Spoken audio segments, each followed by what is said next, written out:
Olá, louvado seja nosso Senhor Jesus Cristo, para sempre seja louvado.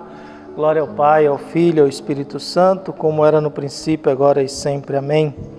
Queridos irmãos e irmãs, paroquianos da nossa paróquia, Nossa Senhora da Abadia, Lagoa da Confusão, Diocese de Cristalândia, graça e paz. Que Deus esteja na vida, no coração, viu, e presente na vida de todos nós. Nesse dia 28 de junho de 2023, dia de Santo Irineu, bispo e mártir, viu? Pedindo a Deus que abençoe essa quarta-feira nossa. E o evangelho que nós temos é tirado de Mateus, capítulo 7, de 15 a 20. O Senhor esteja convosco, Ele está no meio de nós. Proclamação do evangelho de Jesus Cristo segundo Mateus. Glória a vós, Senhor. Naquele tempo disse Jesus a seus discípulos: cuidado com os falsos profetas. Eles vêm até vós vestidos com pele de ovelhas, mas por dentro são lobos ferozes. Vós os conhecereis pelos seus frutos. Por acaso se colhem uvas de espinheiros ou figos de ortigas? Assim toda árvore boa produz frutos bons, e toda árvore má produz frutos maus. Uma árvore boa não pode dar frutos maus, nem uma árvore má pode produzir frutos bons. Toda árvore que não dá bons frutos é cortada e jogada no fogo. Portanto, pelos seus frutos vós o conhecereis. Palavra da salvação. Glória a vós, Senhor. Cuidado com os falsos profetas, eles vêm com roupas de cordeiro, mas na verdade não são nem cordeiros nem ovelhas, são lobos ferozes e não produzem frutos. O evangelho que nós vamos ouvindo, ele é muito crítico a respeito do nosso modo de agir, da nossa conduta, do nosso comportamento, das atitudes, das práticas e prédicas da nossa vida, que vai definindo se nós somos ou não ligados a Jesus Cristo, viu? E se Deus está ou não nos aprovando, viu? É muita falsidade nesse mundo, né? A religião é uma fonte de riqueza e a religião é uma fonte de poder. A religião na América, no hemisfério sul praticamente do mundo, onde existe muita religião, o hemisfério norte do mundo é mais ateu, está desistindo das religiões, mas a religião ainda faz muito sucesso no hemisfério sul do planeta, viu? América Latina, África, ainda faz muito sucesso. Mas a religião nem sempre ela cumpre o seu papel de anunciar Deus e lutar por um mundo melhor. Os pastores mais ricos do planeta estão no Brasil. Estão no Brasil. A religião virou um mercado de self-service.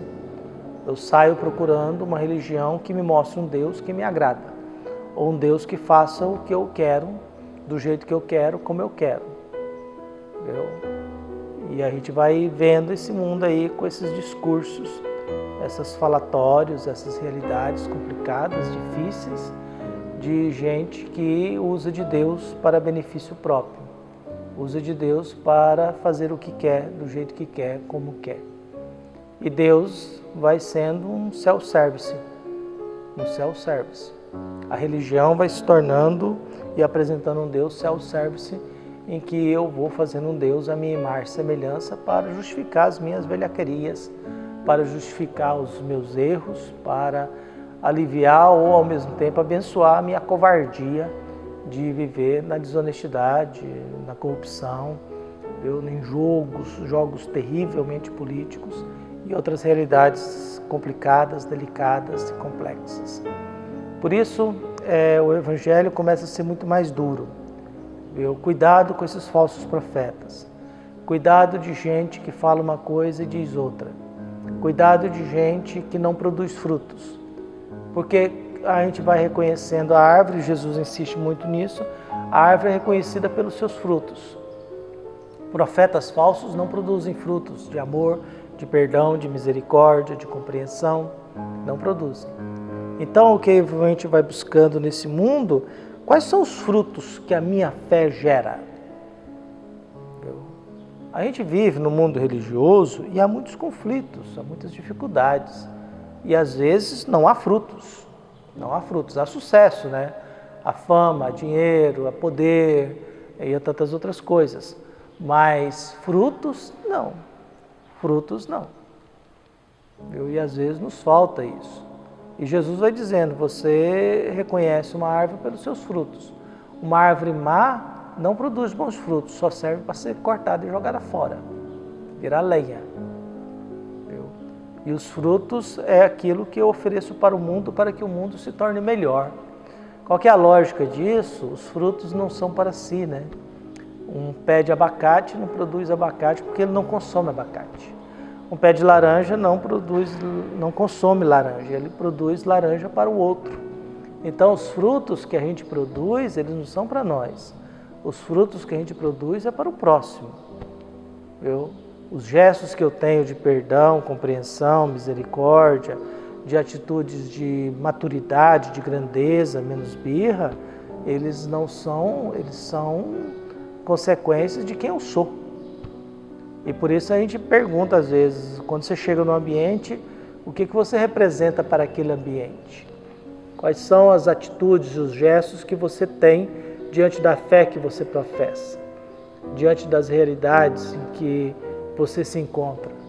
Como você é aonde você estuda, aonde você trabalha, aonde você convive, com a família que você tem? Quais são os frutos que você gera nesse mundo? Qual é o comportamento que você tem? Por isso, nós somos convidados a pensar nessas realidades. Nós somos convidados a abrir o nosso coração para este mundo que vai nos pedindo, e esse mundo que vai abrindo o nosso coração e o nosso olhar para que a gente possa encontrar Deus. E na convivência com Deus eu me torne purificado, ligado a Jesus, e eu produza coisas boas para este mundo. E a gente precisa disso, né? A gente precisa de gente que ajude a igreja, né? A igreja ser um espaço de oração, de encontro, de comunhão, não grupos fechados ou propriedade de alguns que manda e desmanda dentro da igreja. A gente precisa de gente para que sirva. A gente precisa de gente na catequese que ajude as crianças a rezarem melhor e partilhem um pouco as razões da sua fé.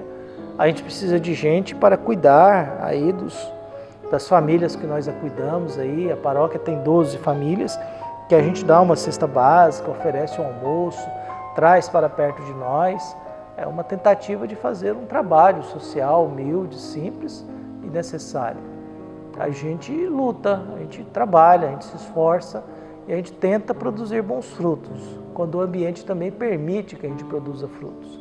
Há momentos e há lugares que a gente não consegue produzir nada. Há realidades em que a gente não consegue produzir nada. Eu já vivi em lugares e situações que eu não produzia nada, não tinha nada para fazer. A gente ficava o dia inteiro dentro de casa sem nada para fazer. A igreja também, às vezes, coloca a gente numa saia justa, né? Eu lembro que quando eu fui ordenado padre, fui morar numa cidade, eu não tinha nada para fazer, eu tinha 2 missas por semana. Eu não tinha plantão, ficava o dia inteiro em casa, fui limpar quintal. Eu me perguntava, mas eu virei padre agora para limpar quintal? Não que seja ruim, eu gosto disso, mas eu não tenho missa, aí como é que a gente faz? Eu podia ter missa todo dia, porque não era costume. Então 3 padres em casa de forma inútil, sem ter nada para fazer. Aí eu vou inventando, né? Vou mexendo com a coisa para lá e para cá. Futricando, tentando fazer alguma coisa. Mas que é fácil, não. Às vezes a gente vive num mundo em que a gente não consegue produzir frutos mesmo. Até porque às vezes a estrutura de vida religiosa da igreja ainda está muito ligada aos coronéis, né? A cultura do coronel, né? Alguns assumem o poder e vivem eternamente, e o restante, a maioria, fica lá na sacristia, no submundo da igreja, sem ter nada para fazer. Mas Deus ajuda, tá bom? Um abraço e até mais.